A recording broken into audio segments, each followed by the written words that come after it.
Bu telefonlar dışında başka bir Xiaomi almayın. Çünkü herkese merhaba dostlar. Ben Ozan. Daha önce kimsenin yapmadığı bir içerikle beraberiz. Şu anda piyasayı, dolar kurunu ve genel olarak her yönüyle düşündüğümde şu anda alınabilecek en iyi 5 Xiaomi telefonu kısa inceleyeceğiz. Kanalı yeni keşfettiyseniz yine burada sponsorlu bir telefon yok. Bu listeyi tamamen fiyat performans ve deneyim odaklı hazırladım. Son bölümde hangisini almak daha mantıklı deneyimlerimden bahsedeceğim. Sizce yeni cihazlar çıktıkça, fiyatlar değiştikçe bu seriyi 2-3 ayda bir güncelleyelim diyorsanız videoyu beğenmeyi ve abone olmayı unutmayın. Destekleriniz gerçekten çok önemli. Ve listedeki telefonları alabileceğiniz güvenilir satın alma linkleri açıklama ve yorumlarda olacak. Oradan rahatlıkla alabilirsiniz. Ve bu cihazların hepsinin incelemeleri de kanalda var. Onları da cihazları anlatırken kartlara koyacağım. Şimdi her açıdan düşündüğümde alabileceğimiz en uygun fiyatlı en iyi Xiaomi kesinlikle Redmi Note 10S. 6.43 inç Full HD Plus ekranı AMOLED bir panelle beraber geliyor. Ekran kalitesi olarak çok iyi bir ekranla karşı karşıyayken Yonga seti kısmında da Helio G95 gibi çok iddialı bir işlemciyle karşı karşıyayız. 5000 mAh batarya ve 33 Watt hızlı şarj desteğiyle beraber geliyor. Kanalda da Note 10S'in detaylı bir incelemesi var. Onu da kartlardan izleyebilirsiniz. Listenin ikinci sırasında fiyat performans, kamera, ekran her açıdan şu anki piyasada en dengeli, en uygun fiyatlı telefon Note 12 Pro'nun 5G versiyonu. Gerçekten tasarımsal açıdan A34'ten de çok daha iyi bir telefonla karşılaştığımızı söyleyebilirim. Burada hem malzeme yapısı olarak hem de tasarımsal açıdan Note serisindeki en premium cihaz diyebilirim. Ekran tarafında 6.67 inç AMOLED 120 Hz ve Full HD Plus bir çözünürlüğe sahip. Bunun yanında HDR10 gibi destekleri de bu ekranda görebiliyoruz. DCI-P3 renk uzayının da %100'ünü kapsıyor. Genel deneyim olarak bu ekranın fazlasıyla başarılı olduğunu söylemem gerekiyor. MediaTek Dimensity 1080'i görebiliyoruz. 8 GB RAM de bu sisteme eşlik ediyor. Akıcı grafiklerde PUBG'de 60 FPS verebilirken HDR'da da 40-45 FPS bandında oynayabiliyoruz. Baktığımız zaman Call of Duty Mobile, Genshin Impact gibi oyunlarda da 60 FPS'i bize çok rahat bir şekilde verebiliyor. Hem oyunlarda hem de günlük kullanımda oldukça stabil çalışan bir telefonla karşı karşıyayız. 5000 mAh batarya ve 67 Watt hızlı şarj desteğini de burada görebiliyoruz. Kamera kısmında da 50 megapiksel ana kameramız f1.8 diyafram açıklığına sahipken OIS ile beraber de hem fotoğraflar hem de videolar kısmında güzel sonuçlar ortaya çıkartıyor.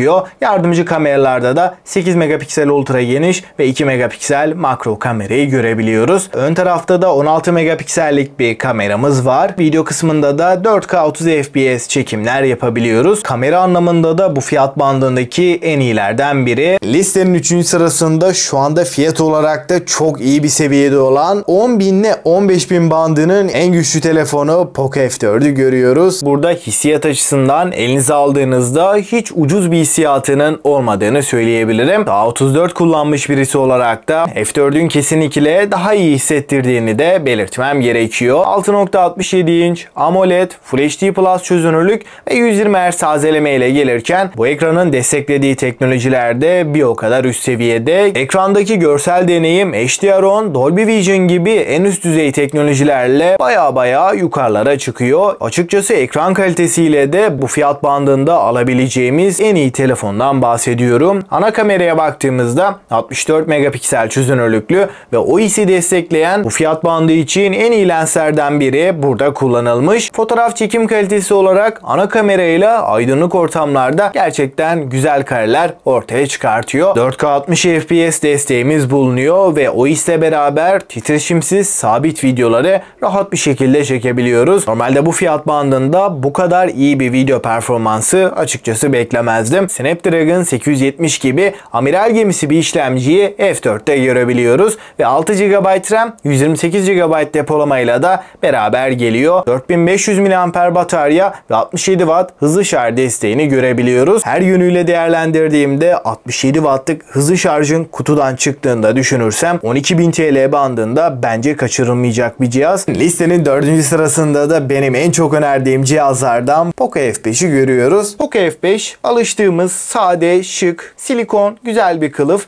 ve 67 wattlık hızlı şarj adaptörünün kutudan çıktığını söyleyeyim. Tasarım yönünde F5 Pro'dan çok daha şık ve bir o kadar premium hissettiren bir telefonla karşı karşıyayız. 6.67 inç Full HD Plus AMOLED bir paneli görebiliyoruz ve 1000 nit maksimum parlaklıkla da bize dışarıda da kapalı ortamlarda da görme açısından hiçbir problem yaşatmıyor. Burada muazzam bir işlemciyle karşı karşıyayız. Snapdragon 7 Plus Gen 2, arka tarafta Poco F5 Pro ile aynı kameraları görebiliyoruz. 64 megapiksel OIS destekli ana kameramız, 8 megapiksel ultra geniş ve 2 megapiksel makro kameramız var. 5000 mAh batarya ve 67 watt hızlı şarjla beraber geliyor. Stereo hoparlörler var. Tabii ki Dolby Atmos desteğine de sahip. Ses yüksekliği çok yukarılarda olmasa da ses kalitesini ben fazlasıyla beğendim. Listenin son sırasında kamera olarak gerçekten iyi bir Xiaomi istiyorsanız Xiaomi 13'te önümüze çıkıyor. Burada Poco F5 ve 12T oranla kamera olarak çok daha başarılı. Tasarımsal açıdan bizleri oldukça şık bir telefon karşılıyor. Burada Xiaomi 13 Pro'ya da benzediğini söyleyebilirim ve kesinlikle premium bir hissiyat uyandırıyor. Tasarım yönünde 13'te artık ciddi anlamda profesyonel bir görünüme kavuşmuş. Arka kapak cam, çerçeveler plastik, ancak hissiyat olarak elinize aldığınızda orta segment bir cihaz gibi hissettirmiyor. Kesinlikle güven veren ve dayanıklılık açısından da gerçekten kaliteli bir yapıya sahip. Ekrana baktığımızda bu fiyat bandının genel deneyimiyle zirvesi diyebilirim. 6.67 inç AMOLED, Full HD Plus çözünürlüğün yanında Dolby Vision, HDR10 Plus ve 5 milyona bir kontrast oranı gibi üst düzey amiral gemisi özelliklerin hepsi 13T'de toplanmış durumda.